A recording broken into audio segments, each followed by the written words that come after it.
নমস্কার বন্ধুরা, অসমিয়া সুইট কিচেনে সকলকে স্বাগত জানিয়ে আজকের আমি লিট্টি চোখা রেসিপি আপনাদের সঙ্গে শেয়ার করছি। রেসিপিটা বানানো খুবই সহজ, খেতেও খুব ভালো লাগে। দোকান থেকে কিনে খাওয়া হয়, বাড়িতে সবসময় বানানো হয় না।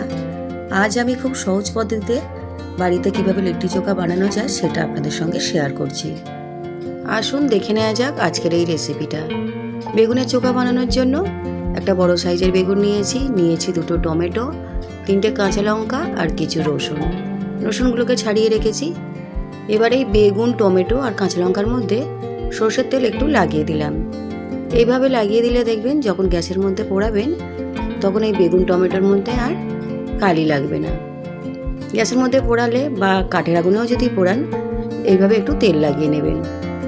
বেগুনের গায়ে এভাবে একটু কেটে দেখে নিলাম পোকা আছে কিনা। তারপর রসুন আর কাঁচা লঙ্কা এর মধ্যে দিয়ে দিলাম। ভালো করে কেটে দেখে নিতে হবে, নাহলে অনেক সময় বেগুনের মধ্যে পোকা থাকে। এবার বেগুনটা গ্যাসের মধ্যে দিয়ে ভালো করে পুড়িয়ে নিচ্ছি। কাঠের আগুনে যেমন বেগুন ভালো পোড়ানো যায়, তেমন গ্যাসের আগুনেও কিন্তু ভালো পোড়ানো যায়। বেগুনটাকে পুড়িয়ে নিয়েছি, এবার আমি টমেটোগুলো ভালো করে পুড়িয়ে নিলাম। এই বেগুন আর টমেটো যদি কাঠের আগুনে পোড়ানো হতো খেতে আরও বেশি ভালো লাগতো আর সময়টাও একটু কম লাগতো। দুটো শুকনো লঙ্কা পুড়িয়ে নিয়েছি আর বেগুনের ভিতর থেকে কাঁচা লঙ্কা, রসুনগুলো বের করে দিলাম। এগুলো খুব সুন্দরভাবে পুড়ে গেছে। এবার দেখুন বেগুনের গায়ে থেকে খোসাগুলো এইভাবে ছাড়িয়ে ফেলে দিলাম আর টমেটো থেকেও খোসাগুলো ছাড়িয়ে পরিষ্কার করে নিয়েছি। বেগুনটা আর একবার ভালো করে আমি দেখে নিচ্ছি ভেতরে পোকা আছে কিনা। আমি বেগুন আর টমেটো পুড়িয়ে নিয়ে চোখাটাকে বানাচ্ছি। তবে আপনারা যদি চান দুটো আলু পুড়িয়ে এর মধ্যে মেখে নিতে পারেন, খেতে আরও বেশ ভালো লাগবে।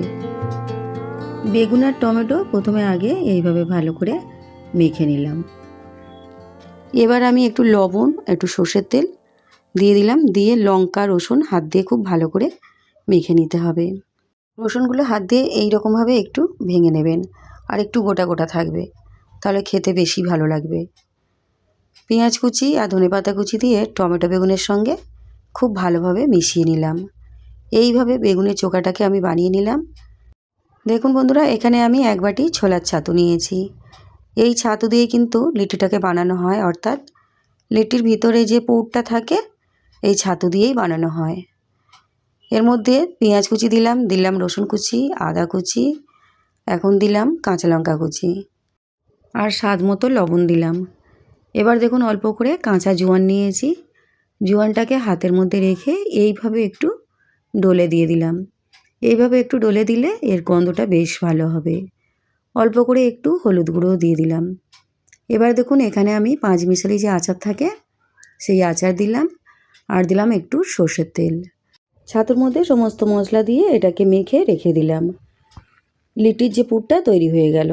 এবার একটা থালার মধ্যে কিছু আটা নিয়েছি, আটার মধ্যে লবণ দিয়ে মিশিয়ে নেওয়ার পর এতে অল্প অল্প করে জল দিয়ে মেখে আমি একটা সুন্দর ডো তৈরি করে নিচ্ছি। ডোটা এমনভাবে তৈরি করতে হবে সেটা যেন খুব বেশি নরম না হয় আর খুব বেশি শক্তও না হয়। আটার ডোটা আমি ঠিক এইরকমভাবে তৈরি করে নিয়েছি। এবার এটাকে 10-15 মিনিট আমি রেখে দেব। তবে এমনি রাখবো না, একটা ভিজে কাপড় দিয়ে চাপা দিয়ে রেখে দিলাম। কিছুক্ষণ পর এই আটার ডো থেকে কাপড়টা তুলে নিলাম। তারপর আবার একটু ডোটাকে এইভাবে হাত দিয়ে একটু মেখে নিতে হবে। দেখুন এবার এই আটা থেকে আমি লেচিগুলো তৈরি করে নিচ্ছি। যেরকম রুটি বানানো হয় সেরকম সাইজ করে আমি নিচ্ছি। তবে আপনারা চাইলে এর থেকে একটু বড় বা ছোটও করে নিতে পারেন। আপনারা লিট্টির সাইজটা যেরকম করতে চাইছেন সেই রকম নিতে পারেন। এবার এই লেচি থেকে আমি একটা তুলে নিয়েছি, নিয়ে পিঠে বানানোর সময় যেভাবে খুলিটা তৈরি করা হয় ঠিক সেই রকমভাবে করে নিয়েছি। আর এই খুলির মধ্যে এখন আমি যে পুরটা তৈরি করে রেখেছিলাম ছাতুর, সেই পুরটা দিয়ে দিয়েছি। ছাতুটা যাতে বাইরে বেরিয়ে না আসে তাই হাত দিয়ে এইভাবে একটু চেপে দিলাম। এবার এই খুলির দুটো মুখ ভালো করে বন্ধ করে দিয়ে উপরে যে আটাটা বেশি ছিল সেটাকে কেটে ফেলে দিলাম, দিয়ে এইভাবে হাতের সাহায্যে গোল করে নিলাম। একটা লিট্টি বানানোর পর আরও একটা লেচি নিয়েছি, নিয়ে একইভাবে বানিয়ে আমি দেখাচ্ছি, তাহলে আপনাদের সুবিধা হবে। দেখুন একইভাবে বানিয়ে নিলাম, নিয়ে রেখে দিলাম। সমস্ত লিট্টিগুলো আমি এইভাবে বানিয়ে নেব। সমস্ত লিট্টির মধ্যে পুর ভরে নিয়েছি। এবার প্রেসার কুকারে বানাবো, তার জন্য একটু সর্ষের তেল লাগিয়ে দিলাম প্রেসার কুকারের মধ্যে। এইভাবে লাগিয়ে দিলে তেল, তাহলে দেখবেন লিট্টিটা প্রেসার কুকারের মধ্যে আর আটকে যাবে না, সুন্দরভাবে তোলা যাবে। সমস্ত লিট্টিগুলো দেওয়ার পর প্রেসার কুকারে ঢাকনার মধ্যে যে সিটিটা থাকে সেটাকে খুলে নিলাম। এবার ঢাকনাটা আটকে বেশ কিছুক্ষণের জন্য আমি ব্রেক করে নেব। গ্যাস জ্বেলে দিয়েছি। কিছুক্ষণ পর প্রেসার কুকারের ঢাকনাটাকে খুলে লিট্টিগুলো একটু উল্টে পাল্টে দিতে হবে। যে পিঠটা প্রেসার কুকারের নিচের দিকে ছিল সেদিকটা দেখুন সুন্দরভাবে হয়ে গেছে। আবার একটু উল্টে দিয়েছি, দিয়ে ঢাকাটা দিয়ে দিলাম। মাঝে মাঝে 2-3 বার এইভাবে উল্টে পাল্টে দিতে হবে।